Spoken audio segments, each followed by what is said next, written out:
versículo 31, no seu êxodo, no original, morte, êxodo.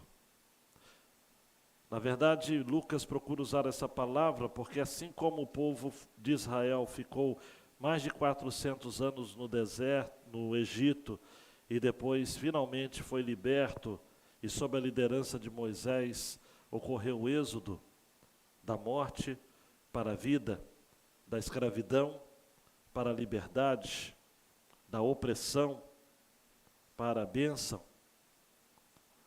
A morte de Jesus representaria um segundo êxodo. Nós que estávamos em trevas, agora estamos na luz. Nós que antes éramos escravos de Satanás, agora somos livres, verdadeiramente livres. Nós que vivíamos sob a opressão de Satanás, agora podemos crer no nome de Jesus e no poder do seu sangue. Que coisa incrível, amados. É tão incrível que Pedro disse o seguinte: Senhor, congela a imagem. Eu usei essa expressão no domingo passado. Senhor, congela a imagem e joga um zoom na tela. Deixa a gente viver esse momento. Deixa a gente guardar na mente esse momento. Vamos fazer 3 cabanas. Para o Senhor, para Moisés e para Elias. Vamos viver esse momento para sempre. Eu não quero descer.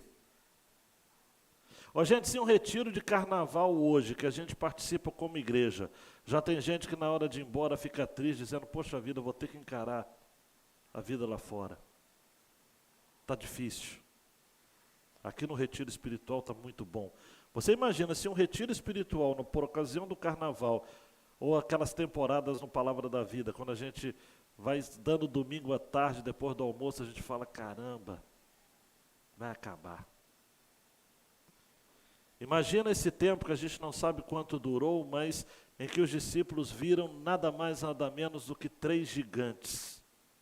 Um, é claro, maior, que é Jesus, mas Moisés e Elias, um da lei e outro dos profetas. Mas Jesus, me permita a expressão rasteira, só para vocês entenderem, sobretudo os mais novos aqui. Jesus cortou o barato de Pedro e disse não. Pedro não está sabendo o que está falando. Vem uma nuvem, Moisés e Elias vão embora, e uma voz no céu, a voz do Deus Pai ecoa, este é o meu filho eleito, o meu filho, meu eleito.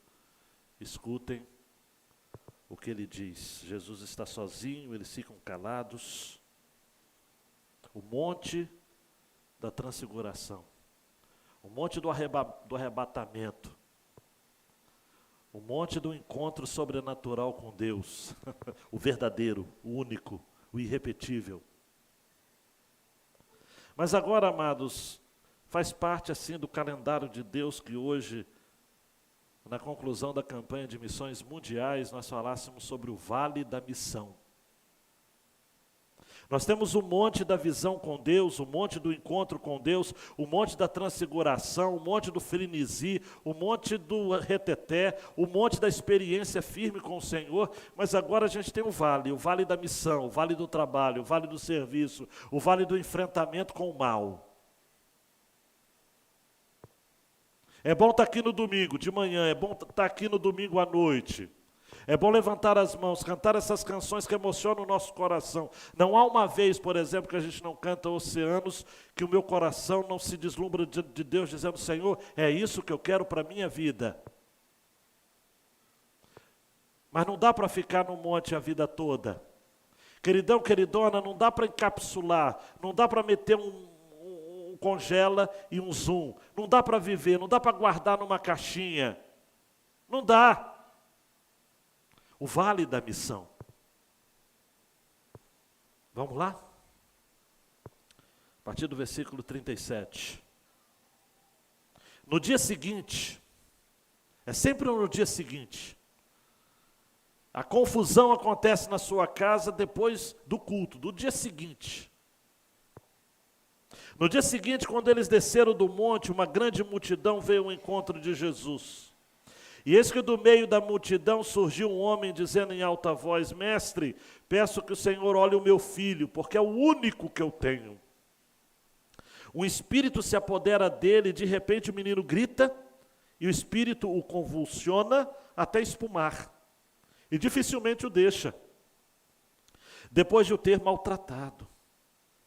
Pedi aos seus discípulos que o expulsassem, mas eles não puderam. Jesus clamou: ó geração incrédula e perversa, até quando estarei com vocês e terei de aguentá-los? Traga o seu filho aqui. Quando o menino estava se aproximando, o demônio o atirou no chão e o convulsionou. Mas Jesus repreendeu o espírito imundo, curou o menino e entregou-o ao pai. E todos ficaram maravilhados com a majestade de Deus. Mais uma vez, você pode orar comigo? Deus, por favor, não haja nenhuma locomoção, nenhuma distração. Mantenhamos-nos cativos ao Senhor e à sua palavra, no nome de Jesus. Amém. Depois de um encontro com Deus, agora tem um encontro com o diabo. Os relatos paralelos, amados, de Mateus e Marcos lançam algumas luzes interessantes. Marcos, no capítulo 9, 17 e 18, diz que um da multidão chegou para Jesus e disse que o seu filho estava possuído de um espírito mudo. O que significa de que o espírito demoníaco que havia ocupado a vida daquele possuído, aquele rapaz, era um espírito que o fazia ficar mudo. Impedia sua fala. Ele estava silenciado. Além disso, sempre que o espírito o apossava, ele rangia os dentes, espumava e ia se definhando. São sintomas muito parecidos com aquilo que hoje a ciência chama de epilepsia. Por isso que algumas versões diz até que se tratava de um menino epilético. Mas o próprio texto diz que era demônio, não era doença. Nos versículos 21 a 22 de Marcos, Jesus pergunta ao menino, eu estou lendo para que a gente possa entender o todo da história. Lucas é muito sintético. Há quanto tempo isso está acontecendo? Jesus pergunta para o pai, e o pai diz, desde a infância. Então era um menino que estava endemoniado desde a infância, a tenra infância. O diabo possui também crianças. E além desse comportamento epilético, que lembra a epilepsia, boca espumando, dente rangendo e convulsão, muitas vezes o tem lançado no fogo e na água para o matar. Ele ainda tinha um instinto suicida. É interessante, amados, que eu fico até com temor, não da situação, mas diante de Deus. Ele era lançado no fogo, mas não se queimava, lançado na água, mas não se afogava. Esse homem chega e diz, se o Senhor puder fazer alguma coisa, tem compaixão de nós, compaixão. Viva a compaixão. Jesus responde quase que de imediato, e o faz pela linguagem que o texto diz de Marcos, parece que foi uma resposta até meio abusada, mas não foi. Jesus disse, se o Senhor pode, tudo é possível ao que crê. Jesus disse o seguinte, amados, Iracema, não sou eu que você precisa questionar se eu posso ou não. A pergunta eu devolvo para você, queridão. Você tem fé? Tudo é possível ao que crê. E aí, Erivelto, querido, o pai disse, eu creio, mas ajuda-me na minha falta de fé. Ele disse, Renan, eu creio, mas ajuda na minha incredulidade. Um pai que tem o seu filho, já jovem aqui, pelo andar aqui do texto, da narrativa, já tinha uma certa idade, já era um jovem. que desde a infância tinha surtos, episódios, uma expressão que a gente usa hoje, né? Episódios de endemoniamento, em que lançava-se no fogo, lançava-se na água, espumava a boca, rangia os dentes e convulsionava. Um quadro terrível. Eu já tive crises convulsivas 2 ou 3 vezes. Não me recordo de nada. Era fundo natural. Mas quem estava no meu entorno não tem uma boa lembrança disso. Você imagina um quadro desse com fundo espiritual, sobrenatural, e desde a infância. Esse pai estava destruído, amados. Esse pai estava um caco. Por isso que ele chega para Jesus e diz: Senhor, eu creio, mas me ajuda na minha falta de fé. Ao final, Mateus também joga uma outra luz sobre o episódio, dizendo que ao final os discípulos chegaram para Jesus e perguntaram: por que motivo nós não pudemos expulsá-lo? Porque subiu no monte, amados, apenas Pedro, Tiago e João. Pedro, Tiago e João. Ficaram 9, se a minha matemática não está errada. Lá embaixo. E aí? Como assim? 9 não puderam fazer nada? Então eles ficam curiosos, chegam para Jesus e dizem: por que nós não pudemos expulsá-lo? Jesus respondeu na bucha: por causa da pequena fé de vocês. Porque se vocês tiverem fé como um grão de mostarda, poderão dizer a um monte: muda-se daqui para lá, e ele mudará. Nada lhe será impossível. E disse ainda mais: e esse tipo de demônio só pode ser expulso por meio da oração e jejum.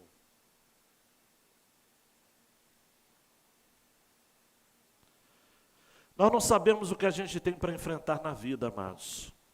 No vale da missão. No vale da missão não tem agenda pré-definida. No vale da missão não tem aviso, bilhetinho dos céus dizendo: olha, amanhã se prepara, lá vem chumbo grosso. No vale da missão, Rafael, você tem que viver para crer. É isso. No dia seguinte. E a coisa vai acontecer, simples assim. A grande ideia desta passagem, João Marcos, qual é? Nossa missão é sermos instrumentos da compaixão de Deus a todos os que estão aprisionados por Satanás. E nós convivemos com pessoas aprisionadas por Satanás em todo o tempo. Sim ou não? Na escola tem, meninada, jovens e adolescentes, pessoas aprisionadas por Satanás, professoras e professores. Sim ou não? Tem. No trabalho tem? Qualquer trabalho. Casas Bahia, Brasfels, prefeitura, nas mais diversas autarquias ali, hospitais, pronto-socorros, condomínios, da Banqueta, do Areal, Nova Angra, Belém, Japuíba. Você sempre vai lidar com aprisionados por Satanás. E a nossa missão é sermos instrumentos da compaixão de Deus. O desafio, dá um clique aí, meu filho, é sair do Monte da Transfiguração para o Vale da Missão, sem pestanejar. Se você pensar muito, porque é o seguinte, você não tem opção, você vai para o Vale da Missão, querendo ou não, está aí, falei. Você não tem que, eu vou ver. Aí você fica igual aquele humorista, aquele programa humorístico que fala: eu estou indo. Não, você não está indo, você já está. É o Vale da Missão. O Monte da Transfiguração, Jorge, é uma experiência pequena no tempo cronológico. O Vale da Missão é a vida inteira, a maior parte da vida. Eu me lembro muito mais do Vale da Missão do que no Monte da Transfiguração na minha vida. Vez por outra o Senhor me dá alguns insights e fala: olha, você lembra do que eu fiz? Gosto muito daquela canção do Logos que diz: você lembra quando foi que o Senhor o separou dentre todos os amigos, dentre os entes mais queridos, e encheu a alma toda uma paixão tão desmedida pelas almas, pelas vidas, que não sabem para onde vão. Mas o tempo foi passando e a paixão se esfriou. Ó meu Senhor, responda-me, por quê? E a gente se esquece. E a gente vai esfriando a paixão. E a gente começa a comer televisão, comer novela, comer telejornal, comer vídeos do YouTube, comer tanta comida do mundo. Lucas é o único que menciona que esse garoto era filho único. E aí eu gosto, hein? Por quê? Porque Deus não declarou ao mundo antes, no Monte da Transfiguração, este é o meu filho, o meu eleito. Escute o que ele diz.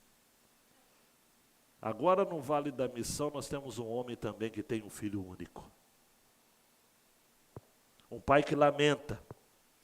Como o filho único da viúva de Naim, como a filha única de Jairo. Esse espírito imundo, amados, preste atenção, os ouvintes e os surdos também, tornava esse rapaz surdo e mudo. E por conta disso, ele era agitado. O espírito o convulsionava, o seu estado era lastimável. Eu nem vou ficar entrando em detalhes aqui. Há uma versão, amados, que diz que ele estava como que um lunático. Mateus 17,15, no original, lunático. Mas a tradução favorecida pela maioria dos tradutores é epilético. O que é lunático? É uma pessoa insana. E esse pai, então, faz um desafio para o mestre, um pedido ao mestre, na versão de Lucas. Mestre, eu peço que o senhor olhe o meu filho. Olhe o meu filho. Olhe o meu filho. Não é nem ore o meu filho, liberte o meu filho. Lucas, ele é médico, então a sua fala, ele é um homem da ciência, ele tem fé. Mas ele é um homem que tem muito cuidado com os termos. Ele diz, eu peço que o senhor olhe o meu filho, é o único que eu tenho. Um espírito se apodera dele, de repente o menino grita, o espírito convulsiona até espumar, dificilmente o deixa depois de o ter maltratado. Isto é, quando o demônio sai do garoto, ele está acabado. Você imagina? Você já lidou com alguém com ataque epilético? Você tem que tirar as coisas de perto porque ele se machuca. Você tem que tomar cuidado e abrir a boca dele com cuidado para recolher a língua dele, porque senão ele morde a língua e até rasga a língua com dente. Porque a boca dele fica mexendo assim, os dentes rangendo. Ele pode até, Linalvo, e de tanto que ele espuma, se afogar com a própria espuma do rosto, do que sai de sua boca. É um quadro, amados, meu Deus do céu. Meu Deus do céu, é terrível. Se um epilético natural já é terrível, Laudicé tinha um filho assim, o meu amigo. Esses ataques, convulsões. Você imagina alguém que é endemoniado. Há uma potencialização daquilo que é natural, 1000 vezes mais. 1000 vezes mais. Sabe aquilo que o Hulk faz com o irmão do Thor? Num dos filmes? Pá, pá, pá, pá. Só porque ele havia dito, eu sou um Deus. O Loki. Aí o Hulk bate, bate, bate, e ainda diz, que Deus fraco. É isso que o diabo faz. Bate, bate, bate, bate. E aí, João? Da incredulidade ao maravilhamento. Porque esse homem fez o seguinte, olha, eu pedi aos seus discípulos que os expulsassem, mas eles não puderam. E aí Jesus fala uma coisa a Salomé, que eu fiquei a semana toda pensando, porque ele diz, ó geração incrédula e perversa, até quando estarei com vocês e terei de aguentá-los? Chega uma hora, amados, que até Jesus perde a paciência. Jesus perdeu a paciência aqui e disse, ó geração. Ele que já havia chamado aquela geração de perversa, em Mateus 12:39, uma geração perversa e adúltera me pede um sinal, mas nenhum sinal lhe será dado, senão do profeta Jonas. Ele que já havia chamado de perversa também em Mateus 12:45, ao dizer que quando se vai, leva consigo outros 7 espíritos piores do que ele. O último estado de quem é endemoniado e não muda de vida, não entrega-se a Jesus, é pior o último estado do que o primeiro. E Jesus diz, assim acontecerá essa geração perversa. E Jesus então diz, ó geração adúltera e perversa, até quando, incrédula e perversa, adúltera também porque quebra a aliança, até quando estarei com vocês? Até quando terei que aguentá-los? Em maior ou menor grau, amados, todos eram incrédulos, todos não tinham uma fé verdadeira, ardente, duradouro. Até o pai do menino admitiu que tinha pouca fé, que a sua fé era débil.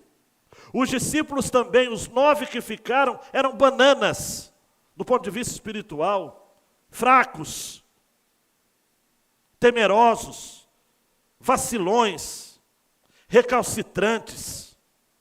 Gente que estava com Jesus aquele tempo todo, amados, e Jesus já está caminhando já para o final do seu ministério, e na hora H são os fracotes. É como nos nossos dias, amados, a pessoa tem 5, 10, 15, 20, 25 anos de vida cristã, e quando acontece alguma coisa dessa, vai chamar o pastor, vai chamar o diácono, encara o demônio, cara. Até quando, Jesus disse? Geração perversa. Mateus nos ajuda a entender que havia também escribas ali, aquela turma, aquela galera do mal. Gente incrédula, gente perversa. Até quando eu vou suportar vocês? Até quando eu vou servir de suporte a vocês? Até quando eu vou continuar com vocês, bebezinhos, bebezões? Quando que vocês vão crescer? Amados, é na hora da batalha espiritual que o homem precisa deixar de ser menino. É onde se separa os meninos dos homens. As meninas das mulheres. Nós vivemos uma igreja evangélica brasileira raquítica, doente, enferma, infantilizada. Você ouve algumas pessoas falando da fé e parece que elas estão falando da fé do berçário. Não saíram do berçário ainda. É gente que não pode ter alimento sólido porque não suporta. Tem que beber mingauzinho a vida inteira. Para! Uma igreja feminilizada. O que tem de homossexual nas igrejas, amados, não está no gibi. Gente que não se define. Gente que não se converte nunca. Jesus diz, olha, está doloroso suportar vocês, está ok? Está doloroso. Não está dando para levar, não. Eu estou há 3 anos com vocês. E vocês nunca mudam. Geração incrédula e perversa. Até quando eu vou estar com vocês e eu vou ter que aguentá-los? Nossa igreja vai fazer 30 anos esse ano, amados. Você sabe o que é 30 anos? Nós avançamos em várias áreas, mas tem algumas áreas que a gente ainda está nadando na piscininha de criança de plástico. Quando a gente tem diante da gente uma piscina olímpica, que é pular, nadar e vencer. Mas tem gente que está ali ainda com baldinho, jogando na cabeça. Está frio, não vem na igreja. Está calor, não vem na igreja. Está chovendo, não vem na igreja. Está sol, não vem na igreja. Está com resfriado, vai assistir o culto pela internet. Meu Deus, acorda. Até quando? Aí Jesus usa uma frase que me tocou profundamente quando ele disse, está aí.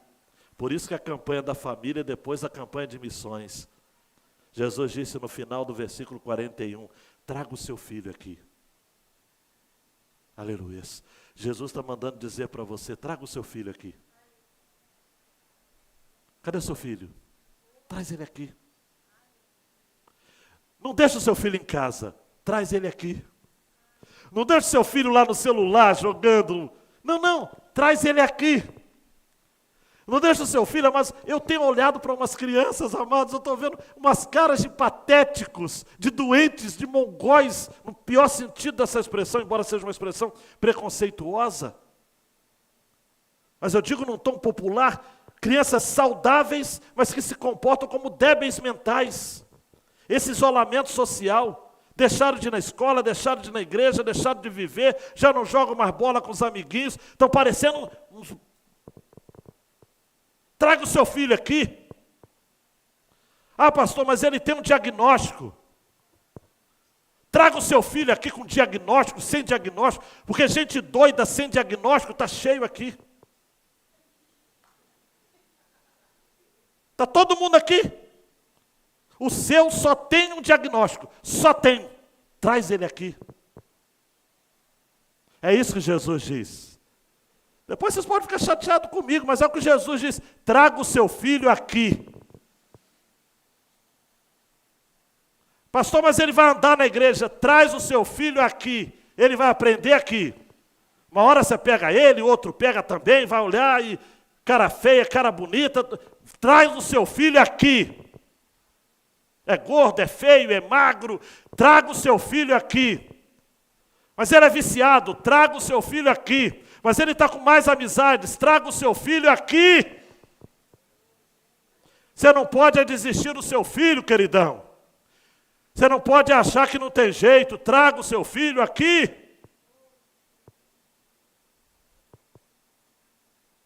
E aí quando o menino estava se aproximando, o demônio ainda quis fazer mais um showzinho, porque o diabo é sujo mesmo. Ele é sujo. Diz o texto 42. Quando o menino estava se aproximando de Jesus, o demônio o atirou no chão, convulsionou, mas aí Jesus falou, chega de bobeira. Acabou o showzinho. Diz o texto que Jesus o repreendeu o espírito imundo, curou o menino, você pode dizer amém? Amém.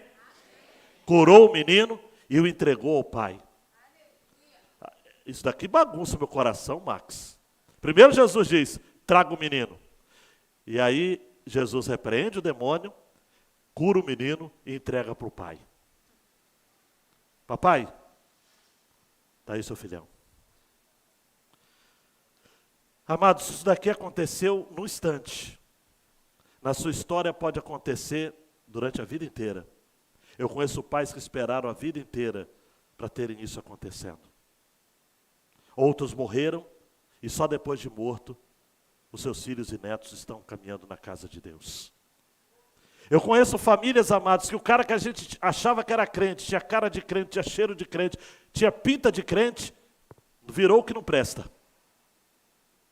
E o cara que era um estragado, um bagunceiro, um 71 da vida, hoje está servindo a Deus. Conheço um monte de casos assim. Não é o que você acha, é o que Deus acha.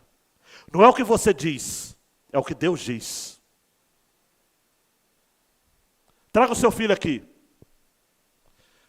Demônio, chega de bobeira, chega de show. Menino, demônio, sai. Menino, está curado. Papai, toma o que o filho é seu. Spurgeon disse nos seus sermões, se você tem orado por algum ente querido e o diabo não é expulso, mas aquele por quem você tem implorado parece pior do que melhor, apesar de todas as suas orações e todos os seus esforços, ouça o próprio mestre dizendo para você esta noite, como ele disse ao pai desta criança, traga o teu filho aqui. Spurgeon estava falando o que eu terminei de falar com vocês. J.C. Ryle diz assim: as muitas orações em favor de nossos filhos jamais serão rejeitadas. O tempo de Deus para a conversão pode não ser o nosso tempo. Ele pode achar conveniente provar a nossa fé ao nos fazer esperar por um longo tempo. Mas enquanto nossos filhos estiverem vivos e orarmos em favor deles, não devemos perder as esperanças no que se refere à alma deles. Está vivo? Ora. Aproveita o cara está dormindo, vai lá e ora na cama dele. Não ora em voz alta para não acordar o menino e ele tomar um susto quando ele acordar.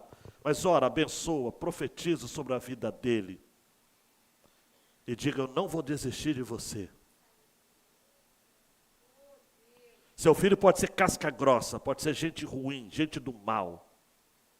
Mas não deixa de orar. No retiro de pastores, agora em maio, eu orei com alguns pastores. É de cortar o coração que alguns pastores estão vivendo com seus filhos. É de cortar o coração. Mas lá no jardim da oração, nós oramos, Edinho, e falamos: não desista do seu filho. Não dá para desistir. Jesus repreendeu, curou e entregou. Marcos vai dizer que essa brincadeira do mal do diabo deixou o menino como se ele estivesse morto, a ponto de muitos em volta disserem: ih, morreu. Mas Jesus disse: não. A última palavra é a minha.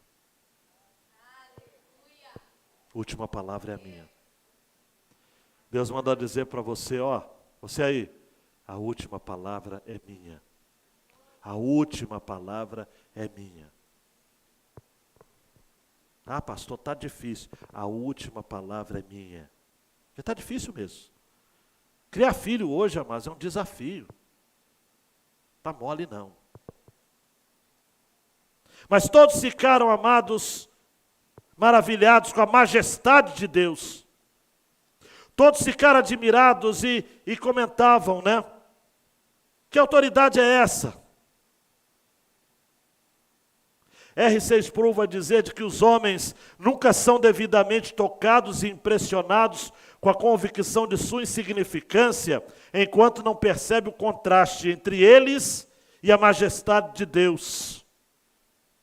Deus é muito maior do que você pensa, meu querido. Deus é muito maior do que a nossa denominação. Eu sempre gosto de dizer isso. Digo, em qualquer lugar que eu vou. Deus é maior do que as minhas convicções. Deus é muito maior do que aquilo que eu acho que é certo e errado. Ele é maior. Eu posso achar, amados, eu posso achar difícil, penoso, impossível. E talvez alguém que está no seu entorno já tenha lhe dito: o seu filho não vai dar para nada. Hoje eu fiquei triste de saber que um rapaz se declarou homossexual. Foi minha ovelha, não aqui em outro lugar. Mas aqui também já tivemos. Me dói o coração. Isso está acontecendo com os nossos filhos. Está acontecendo lá fora só, gente. Isso não é assunto para a gente rir, é assunto para a gente chorar. Tá ok? Eu sei de vocês, alguns jovens estão aqui só por causa dos pais. Estão bebendo a beça. Estão saindo em festinhas. Você acha que engana quem? Seu problema não é comigo, cara. O problema é com Deus. Não sou eu que vou para o inferno. Por ser incrédulo, perverso, devasso. É você que, se não converter, vai. Geração perversa. Incrédula. E outra coisa também. Vou falar como profeta de Deus. Não precisa vir obrigado por pai e mãe. Diz para mim: não quero vir. Ele desliga você do hall de membros e fica na sua. Vir obrigado até uma determinada idade, sim. Mas depois, nenhum pai consegue segurar um filho com uma certa idade na igreja, gente. E nem é bom que segure. Nem é bom. Quem sabe quando estiver lá na lama, igual o filho pródigo, vai cair em si, Zeca. e vai dizer: quantos trabalhadores de meu pai têm tudo do bom e do melhor? Eu aqui sou filho do pai, sou filho do rei, e estou desejando comer lavagem de porco.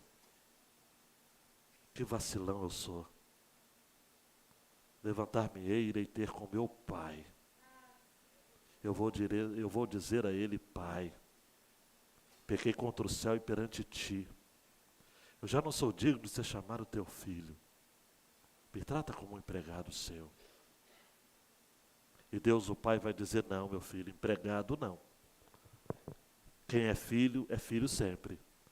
Sandálias, por favor. Anel, por favor.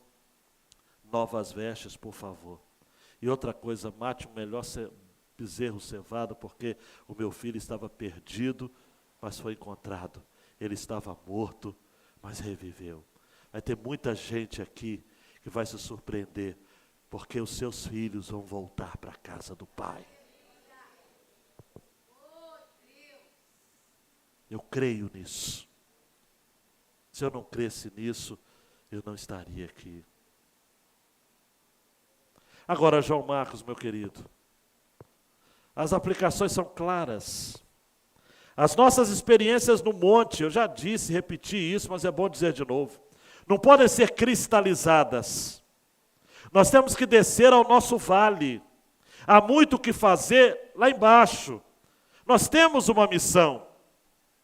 Eu gosto sempre de trabalhar na mensagem com músicas, não é? Eu não vou parar. A estrada é muito longa, vou continuar. Mesmo em meio às lutas, eu não estou só. Te sinto aqui. Eu não vou parar. A estrada é muito longa, vou continuar. Mesmo em meio às lutas, eu não estou só. Te sinto aqui. A vida é mesmo assim. Tantas aflições eu tenho que enfrentar, mas o Senhor está sempre a me proteger. Te sinto aqui. Quando o vento sopra contra mim, os problemas tentam me abater, eu me lembro: o grande eu sou me enviou. Eu tenho um chamado. Jamais vou me calar. Eu tenho um chamado. O evangelho a anunciar. Eu fui escolhido. No ventre da minha mãe eu sei que Deus não abre mão de mim, não. Há muito para fazer. Não há mais tempo para olhar para trás. Não dá, amados.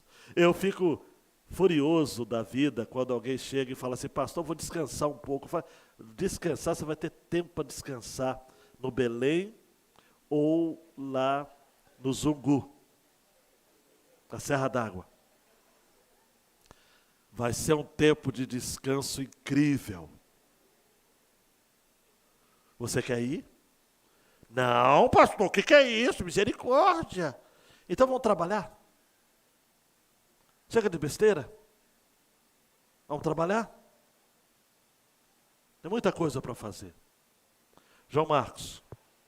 Temos de clamar por libertação de vidas escravizadas por Satanás, no nome de Jesus. Essa é a nossa missão. Eu não tenho mais tempo, já estourei meu tempo. Mas, gente, esse tema de expulsão de demônios é algo sério. Nós, batistas, temos poucas experiências com isso, pouco conteúdo, pouca matéria. Mas existe, esse negócio de demônio é coisa séria. Séria, seríssima. Tá ok? Espírito maligno. Espíritos malignos. Lucas vai ter vários textos falando a respeito disso. Ele chega até a dizer no capítulo 9 que os discípulos tinham autoridade. Foram enviados, 9:1. Tendo Jesus convocado os 12, deu-lhes poder e autoridade sobre todos os demônios e para curar doenças. Tem como, amados? Olha para mim, tem situações que você olha e você já identifica: é demônio. Não é normal. Não precisa fazer estardalhaço, não chama a TV Rio Sul, não faz show. Ora, em nome de Jesus, na autoridade do sangue de Jesus, liberta. Senhor, eu vou na frente. Vá comigo, vá à minha frente, toma a minha dianteira. Vá abrindo caminho, Senhor. Porque eu vou no nome do Senhor. Uns confiam em carros, outros em cavalos, eu vou no nome do Senhor. Ora, e vai, cabeça erguida. Não tenha medo do demônio, não. Eles é que precisam ter medo de você. Vai nessa tua força, como o Senhor disse a Gideão. E por fim, Jesus é a majestade de Deus encarnada, por isso que todos ficaram maravilhados com a majestade de Deus. Ele está entre nós não estamos sozinhos, amados, em nossa missão. Nós vivemos, amados, num mundo onde crianças são desumanizadas, sem qualquer respeito por ninguém, mesmo sem perspectiva na vida. Temos ainda filhos totalmente perdidos em seus próprios males. Nós temos um mundo onde adultos agem como crianças, que só buscam suas satisfações pessoais. Adolescentes têm de agir como adultos antes da hora e sem orientação. Parece que o demônio nem precisa mais possuir alguém diretamente para destruí-lo. Nós estamos aqui, amados, dependemos de Jesus. Vamos encarar. Vamos vencer. Não dá. Nós temos um chamado. Nós temos uma missão. Nós temos um encargo. Deus quer contar conosco.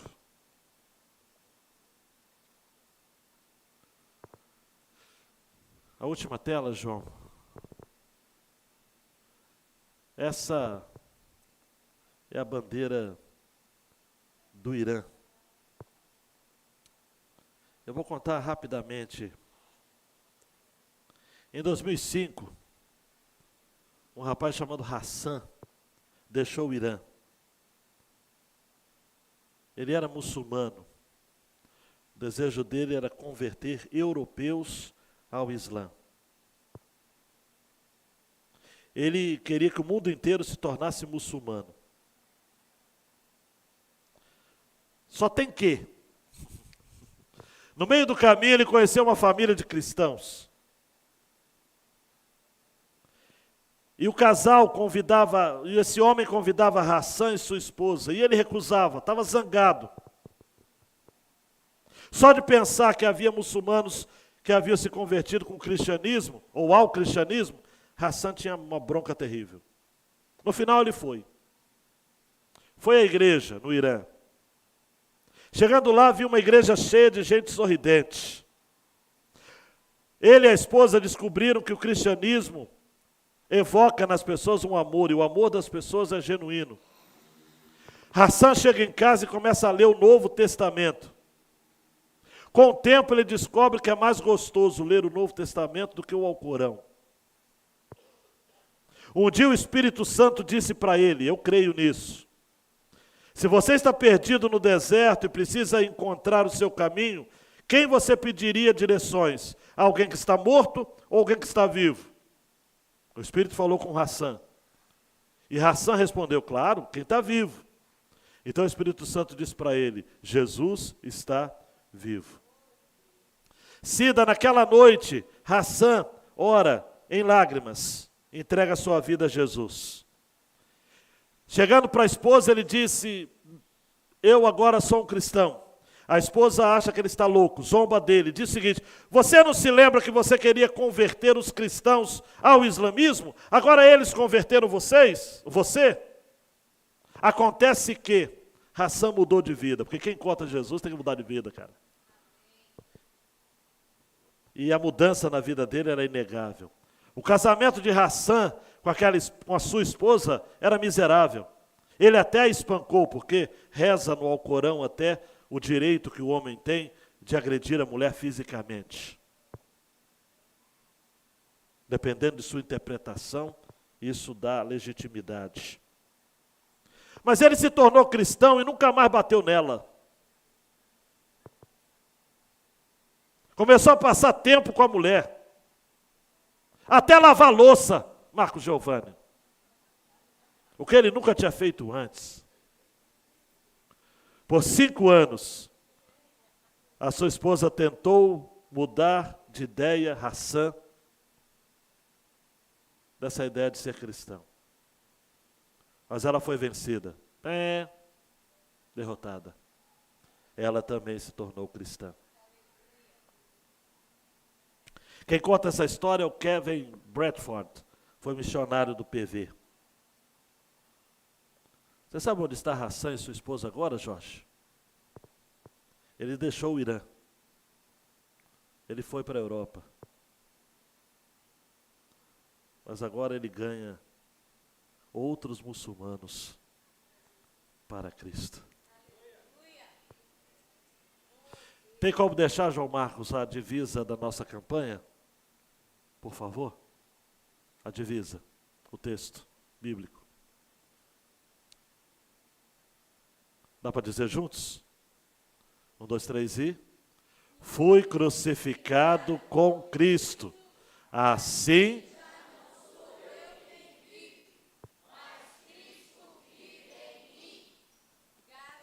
É só descer do monte. É só descer do monte e ir para o vale. Você vai encarar demônio, que você, olha, tem demônio aí novinho, preparado só para você. Sob medida. Mas você vai vencer em nome do Senhor. Fica de pé, queridão, queridona, por favor. Músicos, por favor, vem aqui à frente. Tá. Vou pedir que os pais estejam buscando as crianças para eles participarem desse final de culto também, por favor.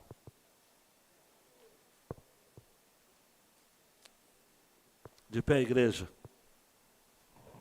A história de Hassan, eu nem ia contar a história de Hassan, o tempo estava passando, mas eu esqueci que eu tinha colocado a bandeira do Irã, então João lançou a bandeira do Irã, eu falei, não, tem que contar. Agora você imagina você sair daqui desse culto sem conhecer a história do Hassan. Ia ficar faltando alguma coisa. Amados, é incrível o poder do Evangelho. Me emociona o poder do Evangelho. É no Vale da Missão que a gente encontra pessoas que de fato precisam, amados. E você não precisa ir até o outro lado do mundo para encontrar alguém que precisa que você fale de Jesus. Quer um outro desabafo pastoral? Aproveitar que eu estou à vontade hoje também. Eu tenho ouvido pastores reclamando da deslealdade de líderes, de jovens que a igreja tem investido e que tem abandonado. Por namoro,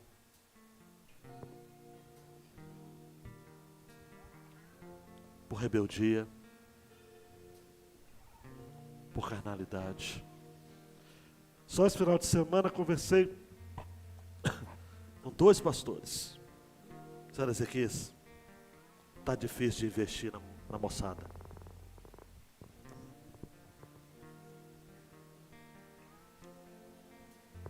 Abandona. Não dá resposta nenhuma. Não dá obediência nenhuma. Ainda diz assim, tem que respeitar. Tá difícil, Lu, investir em alguém. Tá difícil acreditar em cooperadores. Mas a gente não vai desistir, não. Quem é pastor, amados, leva calote e continua confiando. Leva rasteira e continua confiando. Desculpa a expressão, leva bola nas costas, mas continua confiando. Que o negócio, Hélio, é investir no reino. Sempre. Então abra sua voz e cante ao Senhor. Teu reino. Vem. Vamos lá.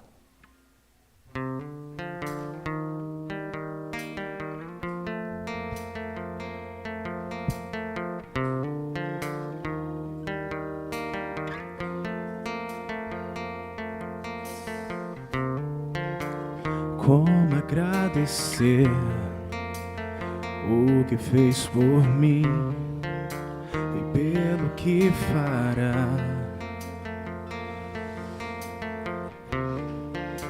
Somente um Deus assim é capaz de amar o pobre pecador.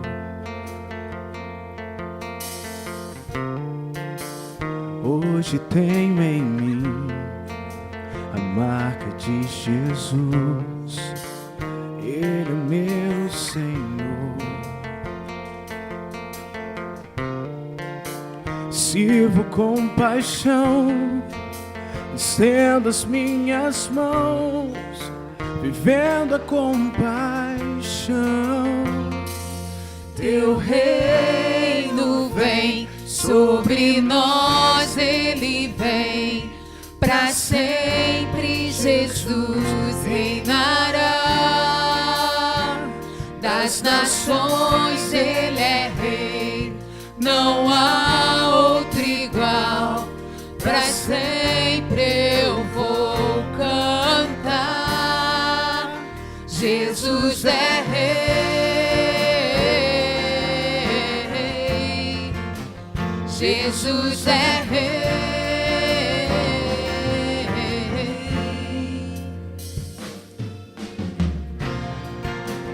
Hoje tenho em mim a marca de Jesus, Ele é meu Senhor. Sirvo com paixão, estendo as minhas mãos, vivendo a compaixão. Teu reino vem sobre nós, Ele vem, para sempre Jesus reinará. Das nações Ele é rei, não há outro igual, para sempre eu vou cantar. Não vivo Mas eu, mas Cristo vive em mim. Minha vida eu entrego e vou com Cristo até o fim. não vivo Mas eu, mas Cristo vive em mim. Minha vida eu entrego e vou com Cristo. Teu reino vem sobre nós, Ele vem, para sempre Jesus reinará. Das nações Ele é rei, não há outro igual, para sempre eu vou cantar. Teu reino vem sobre nós, Ele vem, para sempre Jesus reinará. Das nações Ele é rei, não há outro igual, para sempre eu vou cantar. Jesus é rei, Jesus é rei.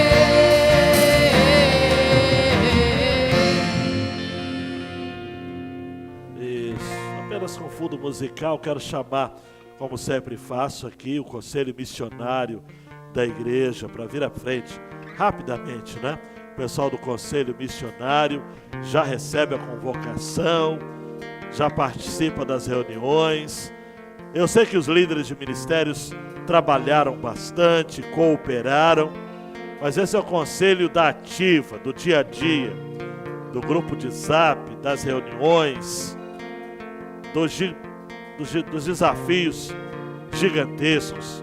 Agradecer o pessoal do Conselho Fiscal da Igreja, os tesoureiros da Igreja, secretária da Igreja, que tem esses dados, esses números, líder de cada ministério da Igreja que esteve aqui, nossa zeladora que sempre prepara as coisas aqui para a gente chegar e ter um lugar de culto ordeiro, organizado.